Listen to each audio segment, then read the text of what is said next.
मैं किसी तरह का काम चोरी नहीं सहूंगा। निकल जा मेरे खेत से, नहीं तो तेरी मौत तेरे सामने खड़ी होगी। हे भगवान, मैंने किसी का क्या बिगाड़ा है जो मुझे ये दिन देखना पड़ रहा है। सिर्फ एक पल में मोहन का सब कुछ छीन गया और जिस पर उसने सबसे ज्यादा भरोसा किया था, उसी ने उसे सबसे बड़ा घाव दिया। बरसात की चिलचिलाती धूप आसमान से आग बरस रही थी। दूर दूर तक सूखी प्यासी धरती फटी पड़ी थी। लेकिन उस तपती दोपहरी में भी एक इंसान था जो रुका नहीं था। मोहन हाथों में हल, पैरों में मिट्टी और माथे पर पसीने की धाराएं खेत की जुताई कर रहा था। हर बार जब हल धरती को चीरता तो लगता जैसे मोहन खुद अपनी किस्मत की लकीरें खींच रहा हो। यही उसकी दुनिया थी, यही उसका सपना था, यही उसकी पहचान थी। मोहन के पास ज्यादा कुछ नहीं था। 5 बीघे का खेत, एक छोटी सी झोपड़ी, लेकिन इसी में उसकी पूरी जिंदगी बसती थी। बाप दादा की निशानी थी ये जमीन। खून पसीने से सींची थी उसने इसे। बड़े भैया रजनीश उसी के साथ में रहते थे। मोहन को भरोसा था, भैया है तो कोई तकलीफ नहीं। बाबूजी, आप देख रहे हो ना, आपकी जमीन में इस बार फसल ऐसे लहलहाएगा कि पूरा गांव देखता रह जाएगा। बस एक बारिश हो जाए, बस एक बार। तभी दूर से एक आवाज आई, मोहन, मोहन। मोहन ने नजर उठाई। धूल उड़ाता हाफता दौड़ता नीरज आ रहा था। आज मोहन का बचपन का दोस्त, जो खुशी में साथ था, जो दुख में साथ था। मोहन, रुक, सुन मेरी बात। अरे नीरज, क्या हुआ? ऐसे क्यों भागा? आ रहा है, लग रहा है जैसे तेरे पीछे किसी ने सांड छोड़ दिया हो। अरे मोहन यार, मुझसे बोला नहीं जा रहा। क्या हुआ नीरज, सीधे बोल। तू ऐसे क्यों देख रहा है मुझे? मोहन, तेरे भाई ने तेरी सारी जमीन बेच दी, अपनी भी और तेरी भी। चल हट नीरज, सुबह सुबह मजाक जा बड़ा आजा। मोहन, मैं मजाक नहीं कर रहा। नहीं, ऐसा नहीं हो सकता। मैं तो अभी यहाँ काम कर रहा हूँ अपने खेत में। भैया मेरे साथ ऐसा नहीं कर सकते। वो मेरे भैया है नीरज, सगे भैया। ऐसा ही हुआ है मोहन। उन्होंने तेरा सारा खेत जमींदार मनीष सिंह को बेच दिया है। मनीष सिंह को? हाँ भाई, ऐसे मत बोल नीरज, ऐसे मत बोल। बाप दादा की जमीन है ये, इसे कोई ऐसे नहीं बेच सकता। भैया ऐसे नहीं कर सकते। मोहन, कागज पर दस्तखत भी हो गए हैं। कल से मनीष के आदमी आएंगे। मैंने खुद सुना है, उनके घर के बाहर से। मोहन के पांव जैसे जमीन में धंस गए। वो खेत जिसे उसने माँ की तरह पाला था, वो मिट्टी जिसे उसने अपने खून से सींचा था, वो अब उसकी नहीं रही।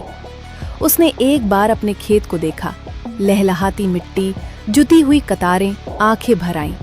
लेकिन मोहन ने आंसू नहीं गिरने दिए, क्योंकि मोहन किसान था और किसान टूटता नहीं, झुकता नहीं।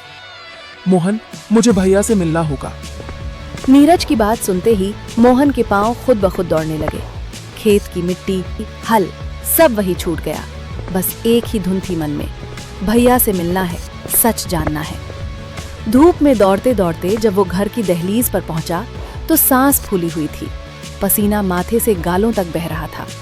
और वहां दरवाजे के बाहर थे भैया रजनीश, सगे बड़े भाई, जिनकी उंगली पकड़कर मोहन ने चलना सीखा था, जिनके कंधे पर बैठकर मोहन ने मेला देखा था, जिन पर आज भी उतना ही भरोसा था जितना भगवान पर। भैया, मैं क्या सुन रहा हूँ? क्या ये सच है? आपने सारा खेत बेच दिया? तुझे तो पता ही होगा, पिताजी के इलाज के लिए कितना कर्ज लिया था। हाँ पता है भैया, लेकिन आप तो कह रहे थे कि सब चुका दिया है। आपने खुद कहा था मोहन, चिंता मत कर, सब ठीक हो गया है। अरे कर्ज किसी एक आदमी से थोड़ी ना लिया था, बहुत लोगों से लिया था, बाकी सब चुका दिया था। लेकिन जमींदार मनीष सिंह का हिसाब बाकी था भैया। वो बाकी था तो मुझे बताते, मैं नीरज करता कमाता, किसी तरह हम चुका देते। लेकिन ये क्या किया आपने? बाप दादा की जमीन और उसका कर्ज, भाई तू भी नहीं चुका पाया और मैं भी नहीं चुका पाया। क्या करते मनीष सिंह, बार बार तकाजा कर रहे थे, और वो भी कोई छोटे आदमी तो है नहीं। भाई तो आपके ही मित्र हैं, बरसों की दोस्ती है आपकी, क्या उन्होंने भी नहीं छोड़ा? एक बार बात नहीं कर सकते थे उनसे? मोहन, मित्रता और धन दोनों अपनी अपनी जगह होते हैं। जब बात पैसे की आती है तो रिश्ता भी पीछे रह जाता है। ये दुनिया का दस्तूर है। मोहन के मुंह से कोई जवाब नहीं निकला। वो भाई की आंखों में झांकता रहा। कहीं न कहीं उसे अभी भी लग रहा था, शायद ये सपना हो, शायद सुबह उठूं तो सब ठीक हो। तभी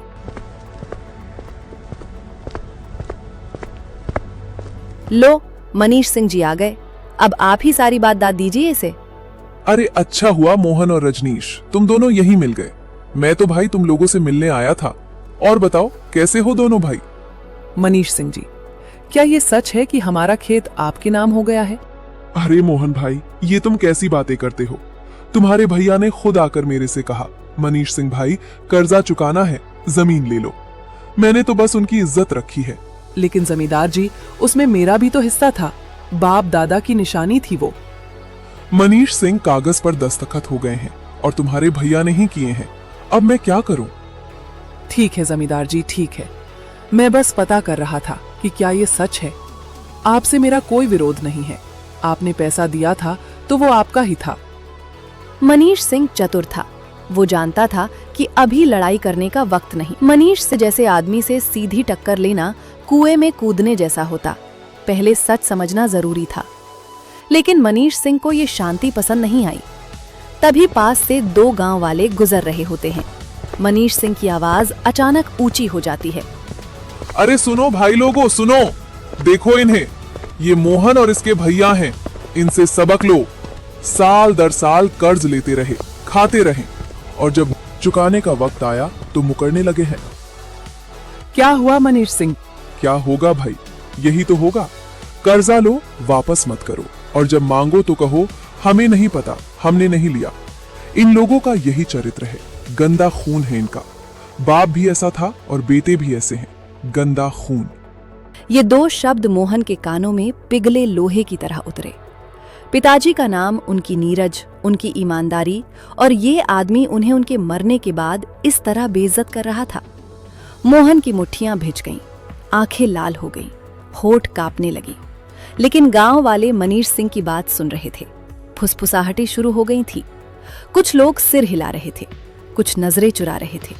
मोहन अकेला था और मनीष सिंह के पास पैसा था, ताकत थी और गांव का डर था। मोहन ने एक लंबी सांस ली। ठीक है जमींदार जी, ठीक है। हाँ, ठीक ही होगा, और क्या होगा? मैं कहाँ आपका विरोध कर रहा हूँ। आपने पैसा दिया था तो वो आपको चाहिए ही। मैं तो बस जानना चाहता था कि सच क्या है, तो पूछ लिया, सच जान लिया। मोहन कुछ नहीं बोलता, बस भैया की तरफ देखता है। मोहन जब मानने को तैयार ही नहीं था तो मैं क्या बताता। मजबूरी थी, मजबूरी। ये शब्द मोहन के दिल में कहीं गहरे धंस गया। भैया ने मजबूरी कही, पर अभी वक्त नहीं था। अभी बस चले जाना था। मोहन ने एक बार घर को देखा। वो दरवाजा जिसे बाबूजी ने अपने हाथों से बनाया था, वो दीवार जिस पर मां ने दीपावली में दिए जलाए थे, और फिर उसने पीठ फेर ली। पांव उठे गा के बाहर की तरफ।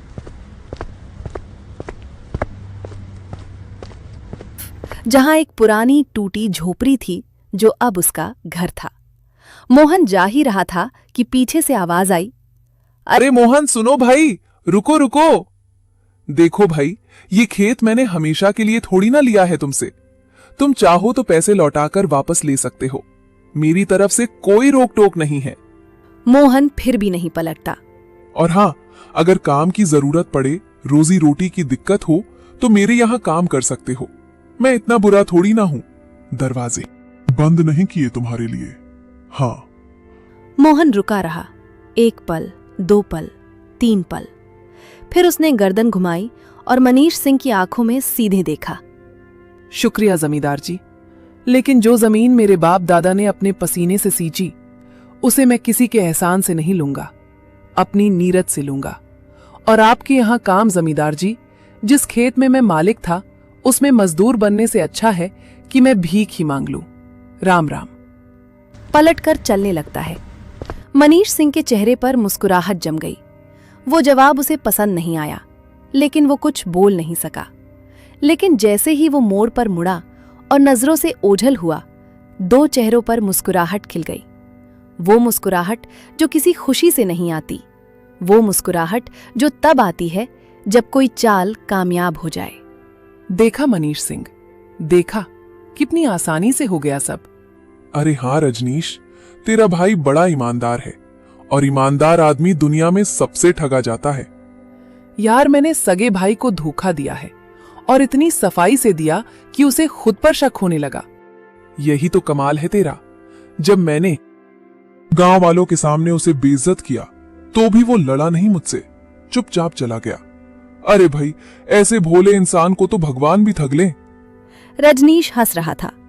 रजनीश, तू मेरा बचपन का यार है, साथ खेले हैं, साथ बड़े हैं। तेरे लिए तो मैं कुछ भी कर सकता हूं, ये तो तुझे पता ही है। हाँ भाई, तू ही तो है जिसने हमेशा मेरा साथ दिया। मैं तेरे लिए नहीं करूंगा तो किसके लिए करूंगा। रिश्ते सब होते हैं दुनिया में, लेकिन बचपन की दोस्ती, वो तो भाई जन जन का बंधन होता है। सच कहा यार, जन जन की मित्रता है हमारी, और मित्र के लिए मित्र को थोड़ा तो करना ही पड़ता है। तूने अपना हिस्सा किया, मैंने अपना हिस्सा किया। जमीन तेरे नाम हुई और तेरा कर्जा माफ हो गया। सब बराबर, सब बराबर। कितना आसान था ये कहना। एक तरफ था मोहन जो अपनी पूरी जिंदगी की मेहनत गवाकर टूटी झोपड़ी में जा रहा था, और दूसरी तरफ थे ये दो जो उसी मेहनत पर खड़े होकर हंस रहे थे। लेकिन यार मोहन बड़ा जिद्दी। लिए अच्छा नहीं होगा तो क्या करे, वो सब मेरे पर छोड़ दे।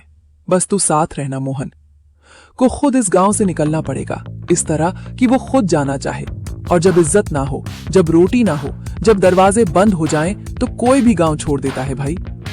रजनीश हंसा, मनीष सिंह हंसा, और उस हंसी रजनीश डूबी थी एक गरीब किसान की जिंदगी जो अभी टूटी झोपड़ी की तरफ जा रहा था, अकेला, बेक। रात गुजरी, झोपड़ी की टूटी छत से तारे दिखते रहे और मोहन उन्हें देखता रहा। नींद कहाँ थी? जब दिल में तूफान हो तो पलके भला कैसे झुके। पर थकान को भी एक हद होती है। आखिरकार आंखें बंद हुई और सुबह हुई। चिड़िया चहचहाई, सूरज निकला, दुनिया फिर चल पड़ी जैसे कुछ हुआ ही ना हो। बस मोहन था जो रुका हुआ। मोहन झोपड़ी से बाहर निकलता है, धीमे कदम, आंखें सूजी हुई, चेहरे पर रात भर का बोझ। वो गांव के बाहर उस पुराने पीपल के पेड़ के नीचे जाकर बैठ जाता है।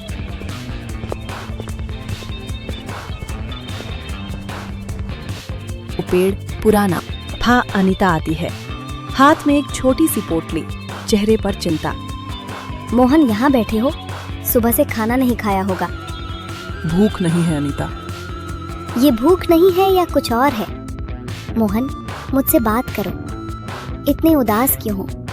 क्या बताऊं अनीता, मेरा सब कुछ लूट गया है। खेत, घर, इज्जत, सब कुछ चला गया। मेरे पास कुछ नहीं बचा, ना जमीन, ना दो रोटी का ठिकाना। ये तो बहुत बुरा हुआ मोहन। एक पल रुककर फिर धीमे स्वर में, लेकिन अब क्या करोगे अब? अब वही करूंगा जो हर एक किसान करता है। फिर से शुरू करूंगा, मिट्टी में हाथ डालूंगा, एक एक दाना उगाऊंगा। बस तुम मेरे पास रहो अनीता, बाकी सब ठीक हो जाएगा। मोहन, पिताजी क्या हुआ? उन्हें वो अब तुमसे विवाह के लिए तैयार नहीं होंगे। एक पल के लिए जैसे हवा रुक गई। क्यों? मैं वही किसान हूँ, बस जमीन गई है, मैं नहीं गया। पिताजी की नजर में बिना जमीन के तुम कुछ भी नहीं हो। अरे अनीता, छोड़ो ये सब। तुम हो बस उतना काफी है। प्रेम करते हैं हम एक दूसरे से, बाकी सब जुड़ जाएगा। अनीता चुप रहती है, नजरें पैर की जड़ों पर टिकी है।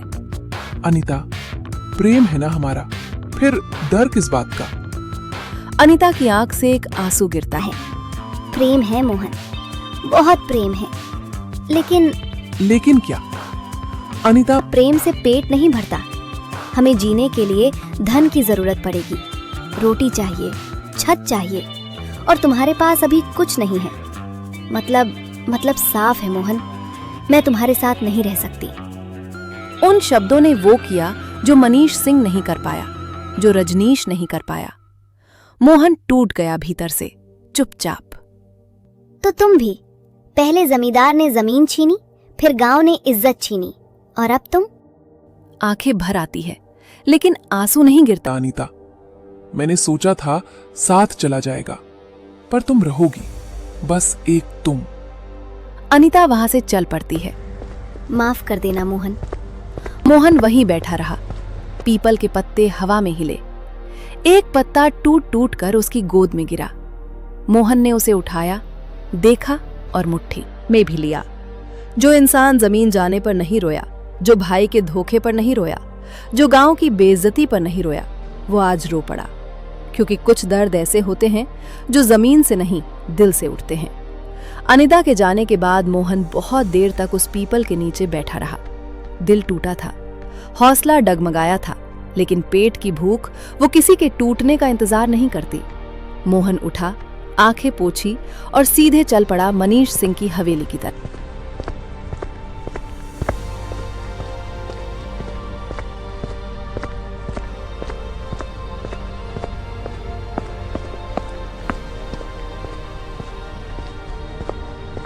जिस आदमी ने उसकी जमीन ली, जिसने गांव में बेइज्जत किया, उसी के दरवाजे पर जाकर काम मांगना।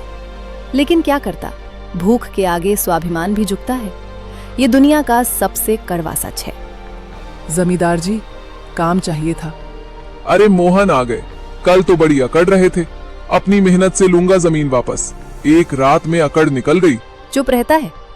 ठीक है, एक काम करो, जो खेत मैंने तुमसे लिए हैं उसी में काम करो। महीने महीने पगार मिलेगी। ठीक है मालिक, जैसा आप कहें।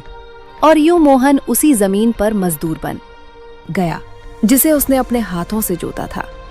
वही मिट्टी, वही खेत, वही हवा। लेकिन अब वो मालिक नहीं था।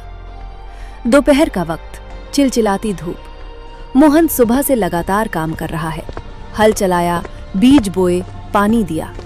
थक कर एक पल के लिए मेड़ पर बैठ जाता है, आंखें मूंदता है। बस थोड़ा, बस 2 पल। मनीष सिंह का मोहन को बैठे देखते ही चेहरा बदल जाता है। मोहन, ये क्या हो रहा है? दोपहर हुई नहीं कि बैठ गए? मालिक, मैं सुबह से लगातार काम कर रहा था, बस थोड़ा आराम करने लगा। थोड़ा थोड़ा थोड़ा करके ही पूरा दिन निकल जाता है। अब आराम ही करना था तो घर बैठते। मेरे खेत में क्यों आ गए? मालिक, बहुत थका हुआ था, बस 2 पल के लिए। 2 पल? अरे काम करने आया है या गिनती करने? पहले 2 पल, फिर 4 पल, फिर पूरी दोपहर। मोहन चुप था, लेकिन मनीष सिंह अभी का नहीं था। उसके शब्दों में काम की नहीं, जहर की धार थी। और वैसे भी मोहन, ये काम चोरी तुम्हारे खून में है पहले से ही। मालिक, अरे नाराज क्यों होते हो? सच बोल रहा हूँ। अगर सही से काम किया होता तो आज तुम्हारी जमीन तुम्हारे पास होती। खुद गवाई है तुमने, खुद। मालिक, मैंने दिन रात मेहनत की है उस जमीन पर। बड़ी मेहनत की, इतनी मेहनत की कि कर्ज भी नहीं चुका पाए। इतनी मेहनत की कि भाई को मजबूर करना पड़ा जमीन बेचने के लिए। रुक कर ताना मारते हुए। मेहनती होते तो आज मेरे खेत में मजदूरी नहीं कर रहे होते मोहन। ये शब्द सीधे दिल में उतरे। मोहन की मुट्ठियां भिज गईं, जबड़ा कस गया। लेकिन वो जानता था, यहां लड़ा तो काम भी जाएगा और काम गया तो रोटी भी जाएगी। अरे सुनो, कल गांव वाले पूछ रहे थे मोहन कहाँ गया। मैंने कहा मेरे खेत में काम कर रहा है। रुककर मुस्कुराते हुए, जानते हो उन्होंने क्या कहा? अच्छा हुआ, घमंडी था, जमीन का नशा था, अब ठीक हुआ। मालिक, मैंने कभी घमंड नहीं किया। नहीं तो हवेली पर क्या कहा था? अपनी मेहनत से लूंगा, जमीन वापस लूंगा। ये घमंड नहीं था तो क्या था? मोहन, जमीन वापस लेने के लिए पहले इतना कमाना पड़ेगा कि शायद तेरी पूरी जिंदगी लग जाए, और उतनी उम्र तुम्हारे पास है नहीं। और एक बात सुनो मोहन, यहां काम करना है तो सिर उठाकर नहीं, सिर झुका करना होगा। मालिक मैं हूं, ये याद रहे। अब जाओ, काम करो। पगार चाहिए तो पसीना बहाना, बड़े आए आराम करने। मोहन खड़ा रहा। 1 पल, 2 पल। उसने उस खेत को देखा जो उसका था, जिसकी एक एक मिट्टी उसने सवारी थी। अब उसी खेत में वो खड़ा था, मालिक नहीं, मजदूर बनकर। बाबूजी, आपने ये जमीन बहुत मेहनत से बनाई थी और मैं इस पर मजदूरी कर रहा हूँ। माफ करना मोहन। हल वही छोड़ देता है। धीमे कदमों से सिर झुकाए खेत से बाहर निकलने लगता है। अरे कहाँ जा रहे हो? काम अधूरा है। बिना रुके, बिना पलटे मोहन नहीं रुका, क्योंकि कुछ घाव ऐसे होते हैं जो पैसे से नहीं भरते। कुछ बेइज्जतियां ऐसी होती हैं जिन्हें चुपचाप सहना मर जाने से भी बुरा। गता है मोहन चला गया, हारा हुआ, टूटा हुआ, अकेला। रास्ता वही पुराना था, वही मिट्टी, वही पगडंडी जिस पर बचपन में दौड़ा था। तभी सामने से एक जानी पहचानी आकृति आती दिखी। भैया रजनीश। अरे मोहन, मैंने सुन मनीष सिंह ने तुझे खेत से भगा दिया। कुछ नहीं बोलता, बस देखता रहता है। ला भाई रजनीश, करता तो ऐसे थोड़ी ना होता। रजनीश से शान तक जी जान लगाता तो तुझे कोई नहीं निकालता। भैया, मैंने रजनीश की थी बड़ी रजनीश की, इतनी रजनीश की कि घर का घर गया, जमीन भी गई। सुन मोहन, अगर तूने सही से काम किया होता तो सही से कमाया होता और आज हमारा घर होता, हमारी जमीन होती।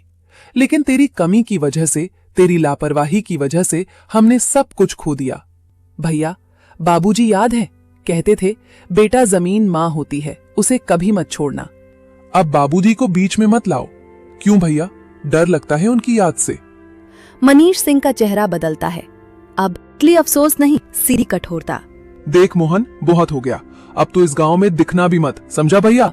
मेरा भाई है तू, इसलिए साफ बोल रहा हूँ। यहाँ रहेगा तो बस रोज तकलीफ पाएगा। ना घर है, ना जमीन है, ना कोई काम है। जा कहीं और जा, नई जिंदगी बढ़ा तू, और इस गांव में दोबारा दिख मत जाना तुम। मोहन खड़ा रहा एक पल। उसने भैया को देखा, उन भैया को जिन्होंने कभी उसे कंधे पर बिठाकर मेला दिखाया था। आज वही भैया उसे गांव से निकाल रहे थे। ठीक है भैया, मैं जाता हूँ, लेकिन एक बात याद रखना मोहन, गया है, मरा नहीं है। मोहन आगे बढ़ जाता है। मनीष सिंह पीछे खड़ा देखता रहता है। मोहन की पीठ दूर होती गई और जैसे ही वो मोड़ पर मुड़कर ओझल हुआ, मनीष सिंह के चेहरे पर वो मुस्कुराहट आई, वही मुस्कुराहट जो छुपा कर रखी थी। आखिर गई मुसीबत। अब बस इस गांव में कोई सवाल पूछने वाला नहीं है, कोई आंखों से घूरने वाला नहीं है, कोई याद दिलाने वाला नहीं होगा मेरे सामने कि मैंने क्या किया। अब मैं अकेला मालिक हूं इस घर का और जमीन का। दया भाई जंगल की तरफ निकल गया। शाबाश यार मनीष सिंह, सच में तू ही कर सकता था। बचपन का दोस्त है तू मेरा, आज तूने ये भी साबित कर दिया। अरे मनीष सिंह, तू मेरा यार है, मैं तेरे लिए नहीं करूंगा तो किसके लिए करूंगा। और अब जश्न मनाते हैं। वो हंसते रहे। मोहन चलता रहा। गांव की आवाजें पीछे छूटती गई, खेतों की हरियाली धुंधली होती गई और धीरे धीरे सामने आया जंगल। सबने निकाला, भैया ने निकाला, जमींदार ने काला, अनीता ने छोड़ा, गांव ने दुत्कारा। चलो, अब यही मेरा घर है। जंगल में एक पुरानी टूटी झोपड़ी थी। बाहर हवा चल रही थी, पत्ते सरसरा रहे थे, जैसे जंगल उसे अपनाने की कोशिश कर रहा हो। मोहन ने आंखें बंद की। दिमाग में एक एक चेहरा आया, भैया, मनीष सिंह, अनीता और फिर बाबूजी का चेहरा। बाबूजी, सब चला गया बाबूजी, सब छोड़ गए, लेकिन तुमने एक बात सिखाई थी, किसान उठता है और जब तक सांस है उठता रहता है। आंखें खुलती हैं, अब उनमें आंसू नहीं, एक चिंगारी है। मैं उठूंगा बाबूजी, जरूर उठूंगा। जंगल में रात उतरी, तारे निकले और उस टूटी झोपड़ी में एक टूटा हुआ किसान लेता था, बेघर, बेजमीन, अकेला। जंगल में गुजरने लगे। मोहन ने झोपड़ी को थोड़ा ठीक किया, जंगल से लकड़ियां काटता, पास की छोटी नदी से पानी लाता।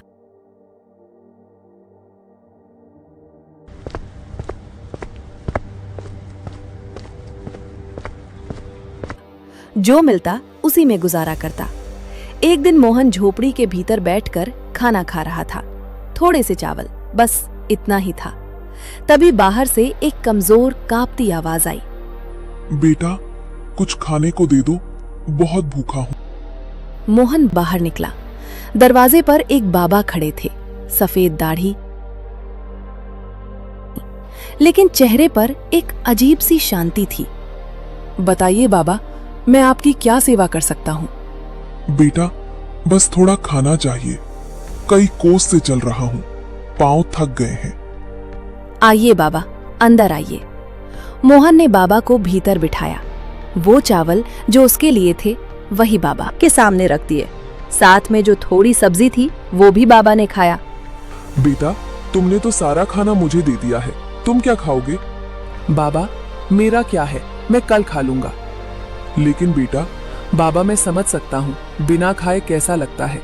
मैं भी भूखा रहा हूँ। जब पेट में आग लगती है और कोई नहीं पूछता तो वो तकलीफ मुझे भी पता है। इसलिए जब कोई भूखा मेरे दरवाजे आए तो मैं खाली हाथ नहीं लौटाऊंगा, चाहे खुद भूखा रहना पड़े। धन्य हो बेटा। वैसे तुम यहाँ इस जंगल में अकेले क्यों हो? इतने भले इंसान को यहाँ किसने भेज दिया? बाबा, लंबी कहानी है। तो सुनाओ, मेरे पास बहुत वक्त है। और मोहन ने सुना दी सब कुछ। भैया का धोखा, मनीष सिंह की चाल, अनीता का जाना, गांव की बेइज्जती, खेत में मजदूरी और आखिर में इस जंगल तक का सफर। बाबा चुपचाप सुनते रहे। बेटा, दुनिया में सबसे बड़ा दर्द वही होता है जो अपने देते हैं। हाँ बाबा। लेकिन बेटा, भगवान भी परीक्षा उन्हीं की लेता है जिस पर उनकी नजर होती है। अब मैं चलता हूँ, लेकिन जाने से पहले एक बात बताना चाहता हूँ। बताइए बाबा। बाबा रुकते हैं, मोहन की आंखों में सीधे देखते हैं। आवाज में अचानक एक गहराई आ जाती है। बेटा, तुमने मुझ पर दया दिखाई है, अपना भोजन मुझे दिया है। तुम्हारी नीयत साफ है, ये मैं देख सकता हूँ। इसलिए मैं तुम्हें एक रहस्य बताता हूँ। कैसा रहस्य बाबा? यहाँ से 3 कोस दूर पहाड़ी है। उस पहाड़ी में एक गुफा है और उस गुफा में है एक रहस्यमयी खजाना। खजाना? वो खजाना पाना इतना आसान नहीं है। जो नेक दिल हो, जिसके मन में सच्चाई हो, वही उस राह पर जा सकता है। अगर मन में जरा भी पाप हुआ तो तुम वहीं पर एक पत्थर की मूर्ति बन जाओगे। पत्थर की मूर्ति? हाँ बेटा, वहां पर तुमसे कुछ विचित्र सवाल पूछे जाएंगे। उन्हें पूरा करना होगा सच्चे मन से। और सबसे जरूरी बात, क्या बाबा, मन में लालच मत आने देना। जितनी जरूरत हो उतना ही धन लेना। एक पल भी लालच आया, उसी पल पत्थर बन जाओगे। मोहन सोच में पड़ जाता है। बाबा, मैं एक गरीब किसान हूँ, मुझे क्या पता ऐसी परीक्षाओं का। बेटा, परीक्षा दिल की होती है और तुम्हारा दिल मैंने आज देख लिया है। जाओ। ठीक है बाबा, जैसा आप कहें। याद रखना बेटा, जरूरत और लालच में बस एक पल का फर्क होता है। उस पल को संभाल लेना। बाबा चले गए।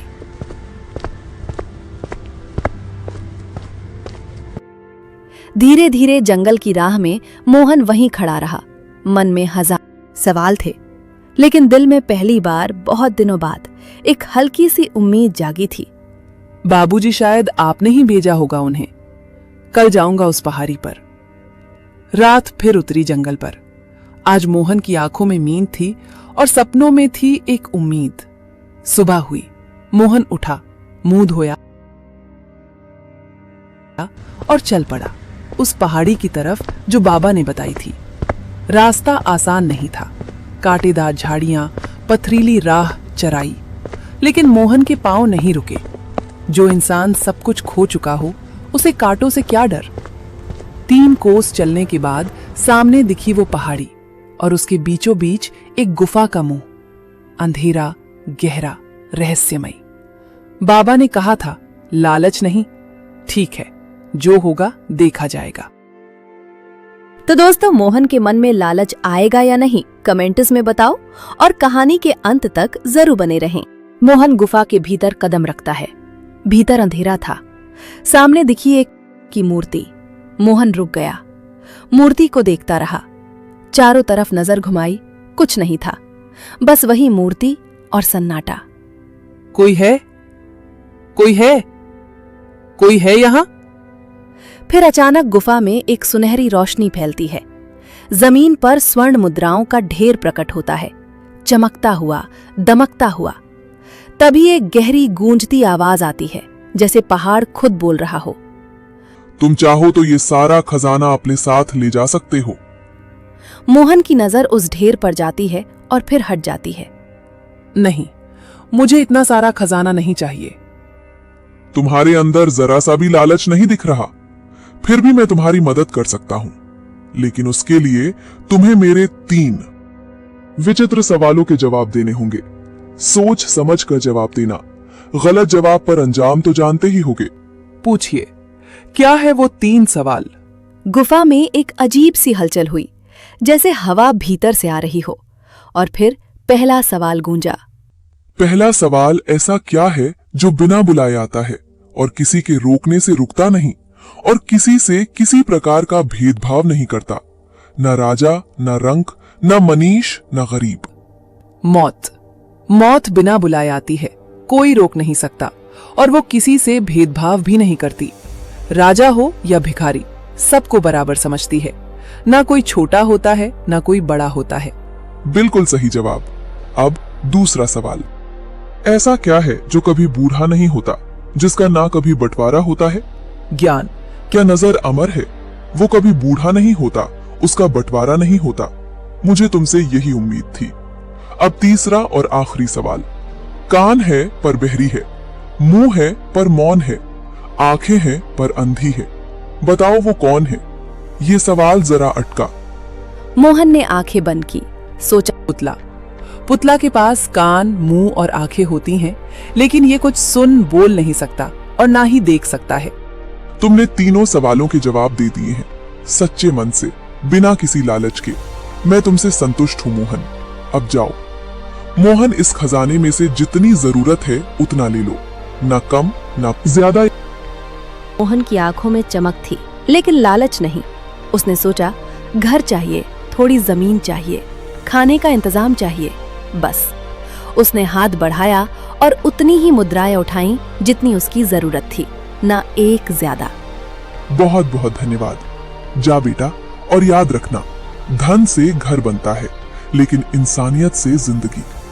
तेरा भक्त आएगा मोहन, जरूर आएगा।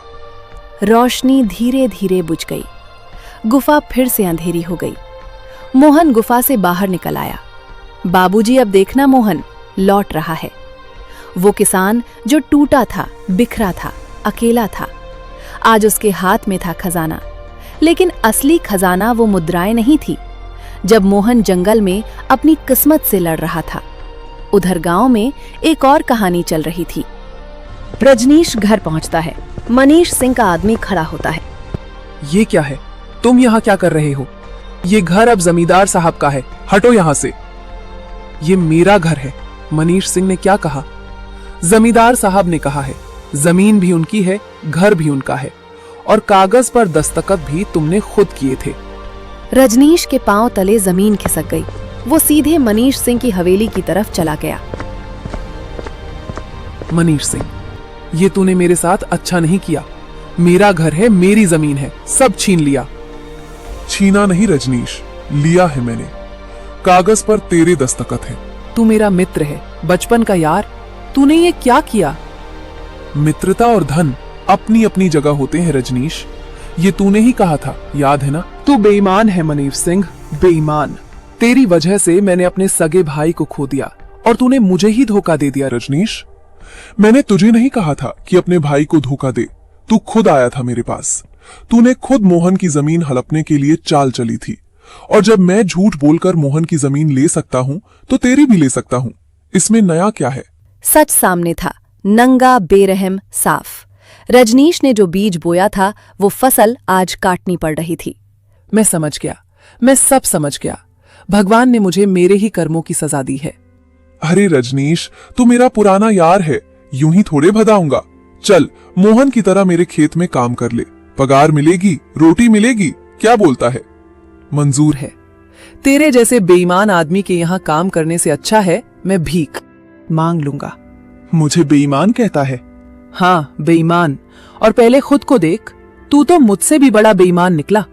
कम से कम मैंने अपने ही भाई को दुश्मन बनाया, लेकिन तूने तो मित्रता का मतलब ही खत्म कर दिया। जुबान संभाल रजनीश। संभाल लूंगा, लेकिन सच तो सच है। चला जा यहां से, नहीं तो मैं अपने आदमियों से कहकर ऐसी पिटाई करवाऊंगा, ऐसी पिटाई कराऊंगा कि दिमाग ठिकाने आ जाएगा तेरा। जा, निकल यहां से। रजनीश मुड़ा और चला गया।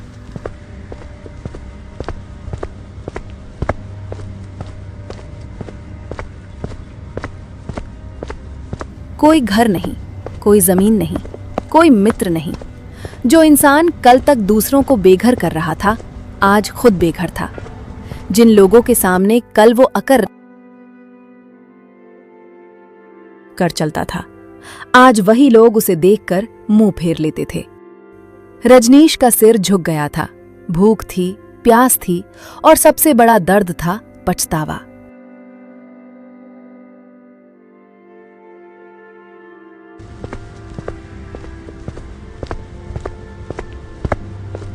मोहन भैया, ये आपको क्या हो गया? ये हाल कैसे हुआ आपका?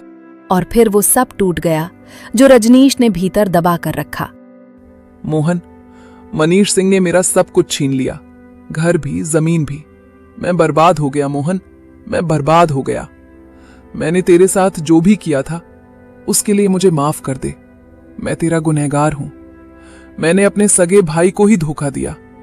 लालच में आकर तेरी जिंदगी बर्बाद कर दी मैंने। आवाज टूटती है। मुझे माफ कर दे मोहन, माफ कर दे। मैंने तेरे साथ इतना बुरा किया और तू। कोई बात नहीं भैया, कोई बात नहीं भैया। अगर आपने मेरे साथ वो सब नहीं किया होता तो आज मेरे पास ये सब नहीं होता। उस जंगल में गया, उतनी तकलीफ सही, तब जाकर मुझे ये सब मिला है जो शायद मैं कभी नहीं पाता। तो शायद भगवान को यही मंजूर था। मोहन, तू इंसान नहीं, देवता है। देवता? अरे नहीं भैया, मैं बस आपका छोटा भाई हूं। चलिए, अब कोई दुख नहीं रहेगा। मैं आ गया हूं ना, सब ठीक हो जाएगा। मोहन के हाथ में अब धन था, हौसला था और साथ में था भैया रजनीश। अब वक्त था हिसाब चुकाने का। दोनों भाई चल पड़े मनीष सिंह की हवेली की तरफ।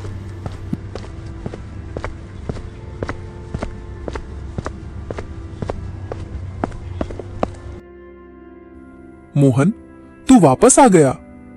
हाँ जमींदार जी, वापस आया हूं अपनी जमीन लेने। जमीन कागज पर? मेरे नाम है, कैसे लेगा? कागज पर कर्ज था, वो चुका रहा हूं पूरा आज और अभी। इतना सारा धन तेरे पास कहां से आया? अरे भाई, मेहनत से और भगवान की कृपा से। मनीष सिंह के पास कोई चारा नहीं था, कर्ज चुक गया था, कागजी हिसाब साफ हो गया था। मनीष सिंह मोहन के पास आता है। अब चेहरे पर वो रब नहीं, एक अजीब सी उत्सुकता है। मोहन, एक बात पूछिए, पूछिए। तुम इतने कम वक्त में इतना धनवान कैसे बन गए? कल तक तो जंगल में थे और आज इतना धन। जमींदार जी, जंगल में एक बाबा मिले थे। उन्होंने पहाड़ी की गुफा का रास्ता बताया। वहां एक रहस्यमय खजाना था। मैंने उसके 3 सवालों के जवाब दिए और जितनी जरूरत थी उतना ले लिया। खजाना पहाड़ी गुफा में? हाँ। लेकिन जमींदार जी, एक बात याद रखना, वहां लालच नहीं चलता। जितनी जरूरत हो। जरूरत? बिल्कुल बिल्कुल। ये मोहन बड़ा मूर्ख है। मैं होता तो पूरा खजाना उठा लेता। इसने जरूरत भर लिया। अरे बुद्ध कहीं का, मैं अभी जाता हूं उस गुफा में और पूरा खजाना मेरा होगा, मेरा। फिर तो मैं इस पूरे इलाके का सबसे बड़ा आदमी बन जाऊंगा। उसी शाम मनीष सिंह निकल पड़ा, अकेला, चुपचाप पहाड़ी की तरफ।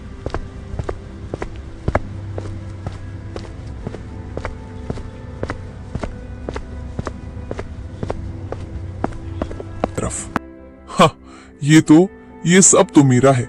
जो भी हो, अब सारा खजाना मेरा है। मैं जमींदार हूँ और सबसे बड़ा आदमी भी हूँ। लेकिन उस गुफा में न जमींदारी चलती थी न रब। वहां सिर्फ एक चीज चलती थी, सच्चाई, और मनीष सिंह के पास वो नहीं थी। अचानक मनीष सिंह के पांव पत्थर होने लगते हैं। नहीं, मेरा खजाना, मेरा, ये मुझे क्या हो रहा है? वो गुफा फिर शांत हो गई, जैसे कुछ हुआ ही ना हो। बस एक सबक कि लालच का अंत हमेशा बुरा होता है। और मोहन अपने खेत में था, वही उसकी खेत की मिट्टी, वही हवा। मेरी कहानी कैसी लगी कमेंट्स में बताओ। मेरे चैनल MP कॉमेडी 8788 को सब्सक्राइब कर ऑल नोटिफिकेशन जरूर करें। वीडियो को लाइक और हाइप करें और अपने दोस्तों को शेयर जरूर करें। और मेरे चैनल को याद रखें। धन्यवाद।